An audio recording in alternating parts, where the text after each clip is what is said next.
All right, a very happy Friday, especially for you fans in Denver. Congratulations on getting to the Western Conference Finals.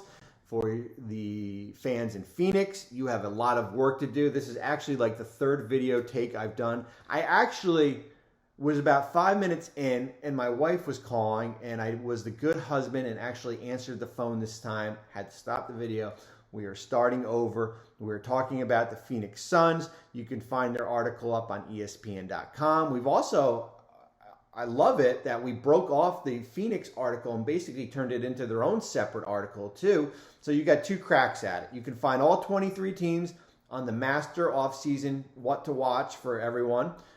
We've added Phoenix last night. And then you could also find the Suns individual article basically on their homepage and on ESPN.com. We're going to talk about Phoenix, okay? You went out and you did the Kevin Durant trade. Congratulations, right? Everyone was saying this is the team to get out of the Western Conference. Has anybody not paid attention to what Denver did all year here? Like their depth kind of overshadows what two players can do. You've got work to do. As I said in the article, this roster is nowhere near close to winning a championship than they were in 2021 when they lost to Milwaukee and when they got their doors blown off last year against Dallas in the conference semifinals after you won a league high wins and everything. You've got Durant, you've got Booker. Durant's got 3 years left. Booker's Supermax hasn't even started yet. You've got those guys under contract for 3 years. Those guys aren't going anywhere. Now it is up to you, the front office, to figure out how to build around this group. And you've got basically three different options. You can bring, it's the run it back option where you're bringing back Chris Paul and you're bringing back DeAndre Ayton and you're bringing back Landry Shamet and you're basically just signing veteran minimums. Okay? Here's the downside of that. Besides being in a luxury tax, of course, because you don't have your tax mid-level exception, Paul, Booker, Durant played less than 60 games this year. You know there's going to be an injury to Durant next year somewhere where he's going to miss 25 games. You know that Chris Paul is not going to play 60 games here. Booker on the other end, certainly the hamstring injury, held him back a little bit. He's probably the more reliable of the three guys. So you could do the minimum market in a below average free agent class here. You can go out and do that. The second is basically you can bring back your Torrey Craig and Jock Lando. Early bird rights on both players, 2-year deals they were on. You can sign them up to $11.9 million. I don't see that happening as far as that number. Your other free agents who are on those minimum deals, the Okojis, Damian Lee, it's only 120% off their minimum contract. So you can do a little poo-poo palatter of minimums and bringing back your own players. And then the third one, which I think is probably what you're going to explore here, is that if you're going to explore trades for DeAndre Ayton, you're going to probably explore trades for Chris Paul, or maybe you're going to look at waiving him. We're going to talk about that in a minute. You're going to look at trades for Landry Shamet. Remember, this roster is top heavy. You've got 7 players under contract, 4 of them, Booker, Paul, Ayton, and Durant. 87% of your salary is your $164 million in committed salary. 87% is tied up into those 4 players here. It's a huge number here. So the big thing for me, and I'm going to play a little Monday morning quarterback. If Phoenix knew what these new CBA rules were going to be, would they still have done the Durant trade? Would they still have done the Durant trade and basically gutted their depth, added so much salary here that it's going to restrict them as far as how they build their roster here? So you basically have 3 different options as far as, and I'm going to get into 8 and I'm going to get into Chris Paul here, okay? We talked about the finances here, right? Those 4 guys, 87% of the $164 million payroll in Phoenix is made up of 4 guys. That is a huge number. Paul's got a $31 million contract. 15.8 is guaranteed. The rest is guaranteed on June 28th. You can waive and stretch them. You can waive those basically, which you basically take a $3 million cap hit. If you wanted to do the waive and stretch provision, you wouldn't be allowed to re-sign him, but you could do that if you wanted to. Campaign's got a $6.5 million contract guaranteed on June 30th.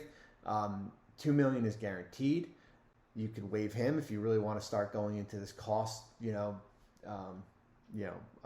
savings mode. You waive both guys, you're over the cap still. You don't become a salary cap team. You'd have the 12-2 non-tax. You'd have the biannual to replace both guys. So waiving them gets you under the tax, but basically gives you the $12.2 million exception to sign them here. So here's your front office priority here. It starts with Chris Paul, right? 38 years old. You would save money towards the tax. You would likely go under if you use the waive and stretch provision. Do you view him as a tradable asset? He's got another year at 30. That's non-guaranteed. That's for 24-25. Or are you best off walking away? For me personally, I think he still has value. I think he's got value on the court. The problem is that when you've got to keep him on the court, and I think you can still parlay that contract into something if you wanted to move him. Congratulations, you get tax savings here, but you lose a $30 million trade chip that you can eventually move here. The big thing for me is going to be what happens with DeAndre Ayton, right? He is a max player by consequences. He's a max player because Indiana came in and gave an offer sheet when Phoenix would not sign him to a max deal, and Phoenix had no choice but to match the offer sheet.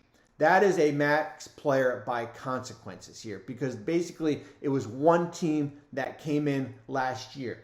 What do you do with DeAndre Ayton, right? Man, he's got 3 years left on his contract, a little over, what are we over, about $100 million left in here. When he's on the court with, when Paul, Booker, and Durant and Ayton are on the court, his touches go down. I wrote about that there. Certainly coming off a year when he averaged 18 points, second highest in his career, 9 rebounds, 5th consecutive year. But are you best breaking up that $32 million Ayton contract into 2 or 3 players? I call it the Porzingis deal, where you basically move Porzingis and you got Dinwiddie, you got Bertans. Are you best, similar to what Washington did with Westbrook when that turned into Kuzma and KCP, are you best moving Ayton and chopping up and basically balancing out your roster? So that is certainly going to be something to focus on. The extension candidates, Paul and Payne, I don't see a deal for them. Their draft assets are going out the window. They don't have a first this year. That goes to Brooklyn. You owe Brooklyn at 25, at 27, at 29 first. There's swap rights in 2028. They've got 5 seconds to go out and trade. That's the big picture of Phoenix here as far as how do you build this roster, and it's going to have to be in a trade. Unless you're that comfortable that you can go out and sign 5 or 6 players to the veteran minimum exception, and you can keep Chris Paul and you can keep DeAndre Ayton here. But I think if you're Phoenix, I think as I said, there's 2 things here. You're looking at, do we guarantee the Chris Paul contract? And if we do we still view him as a valuable trade chip, or do we keep him? And then the other thing is DeAndre Ayton. Do we keep him? Do we look to break up that contract? Do we look to move off him? That's going to be a huge, huge decision. The other thing too, and I wrote about it here, is that like you're in a position where, and it's not like it's not like you can go out because with your finance and say, I'm going to move. I want to do a sign and trade with Dallas for Kyrie Irving, and I want to send them DeAndre Ayton. Well, you're not going to be able to do it because remember, the sign and trade triggers the hard cap here, so you wouldn't be able to bring back a player like Irving. So that's it in a nutshell, right? You made the Durant trade. You got 2 top 10 players here, but what is next? And what is next is probably, and I haven't talked about it. You've got a new owner. You've got a coach who's in Monty Williams, who's a terrific coach of the year at one time. But the reality is that you've been eliminated 2 years in a row at home by close to 60 points here. right? Like I said last night, you've been down at the half by 60 points in total up here. Do you make a change? I mean, the grass isn't always greener on the other side. If you're the new owner, do you bring in your own people here? That is going to be an interesting something to talk about down the road. I didn't really touch upon it in the article because I really wanted to focus just on the roster here. So that's it in a nutshell. A lot of work to do in Phoenix. Hope everyone has a good Friday. Enjoy the games. The games in Golden State, Lakers. We've got Miami. We've got New York. And for you Denver Nuggets fans, congrats on getting to the Western Conference Finals. Thanks for watching ESPN on YouTube. For live streaming sports and premium content, subscribe to ESPN+.